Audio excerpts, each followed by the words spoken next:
Hi, I'm Kent German, Senior Editor here at CNET.com. Today we're going to take a first look at the Apple iPhone 4. This, of course, is Apple's newest iPhone. It has a lot of new features, has a redesign. First, we're going to take it out of the box, though. Just pop it off the top there, and there it is. So from the start, you see this is a very different iPhone in design. Take it off the lid there, and inside you have, of course, a small instruction sheet. You get the small wall plug that we've seen, normal USB cable, and the standard iPhone earbuds. So pretty standard as far as the box goes. Now, the iPhone 3G and 3GS merely were tweaks of that original iPhone's design.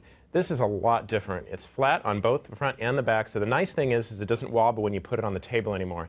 When you compare it to the iPhone 3G that we have here, you'll see that it is a bit thinner. It's actually 25% thinner. Apple says this is the thinnest smartphone around. That certainly may be true for now, but the thin smartphone race changes constantly, so I don't think we'll hold that title for long. It does have glass on the front and on the back. I do notice that the back in particular attracts a lot of smudges and fingerprints that we didn't see on the previous phone, so you want to watch that. You'll see a metal band encircling the entire phone. It actually is a new antenna as well. You do see a couple of notches on the top, on the side, but Apple didn't say that this would improve call quality. They didn't actually promise that. Perhaps this redesign is an effort to make those things better. Some of the other changes you'll see is there's a new noise cancellation microphone here right on the top. That's next to the 3.5mm headset jack and the power switch. Here on the side, the SIM tray, which used to be on the top, has been moved to the side. Of course, that is a micro SIM slot. The volume rocker has been redesigned. It's now split volume buttons. A small change, but I like it actually. The silencer button has been revamped just a little bit, but you'd barely notice it. And down here on the bottom, you see that same 30-pin connector jack, the speaker, and the microphone. And of course, the home button is completely the same. The phone is 4.8 ounces, so it actually is the same weight as the original iPhone. The iPhone 3G and iPhone 3GS were just a little bit lighter. You don't really notice it. It definitely is smaller, though, and I noticed that immediately taken out of the box. It is a bit narrower and measured across the front face, and I already told you that it is thinner.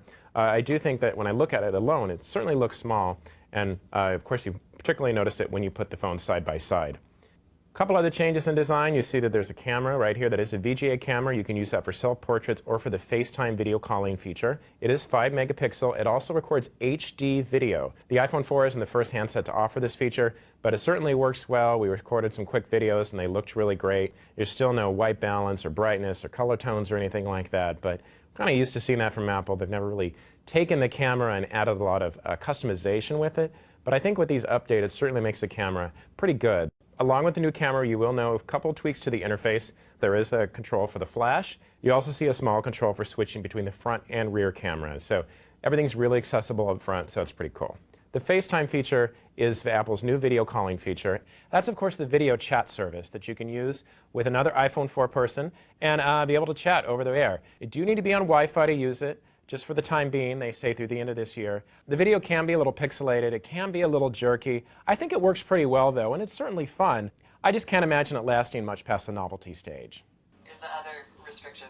Yeah, the other restriction is don't get too close. Also, we need to talk about that display, of course.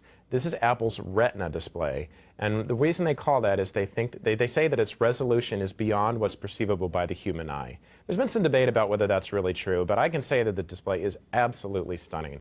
You can't see any pixels at all. Colors are fantastic. Text looks great. Websites, photos, videos, everything I was looking at was really, really great. When you put it next to you really need to zoom in to see it, but you do see a definite difference there. Apple certainly stepped up the display and made something that's really competitive, so I was glad to see that. The iPhone 4 does have a new processor, and from the start I can tell you that it was completely faster.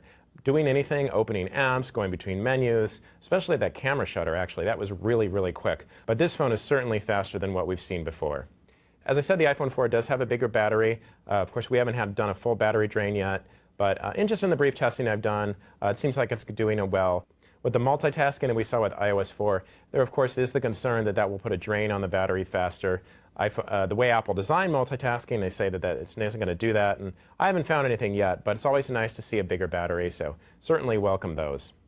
Of course, feature-wise, the iPhone 4 brings a lot of things, and with the added iOS 4, it brings even more. I won't get into the iOS 4 changes here, but if you want to learn more about the iOS 4 changes, I did a first look of the iOS 4, so you can check that out. On the whole, this is the biggest upgrade to the iPhone since the iPhone 3G. I think we took them independently. If you took the iPhone 4, you took the iOS 4, you took those independently, they'd be great, but when you add them together, you really come with a compelling, sleek, and really nice device. course, there are so many great smartphones out there, so I'm not going to say that it's the best, because to do that would really ignore so many smartphones and how fast the technology world develops. If you're an iPhone fan, and if you like what Apple has designed as a smartphone experience, this is a great phone. I'm Ken Sherman, and this is the Apple iPhone 4.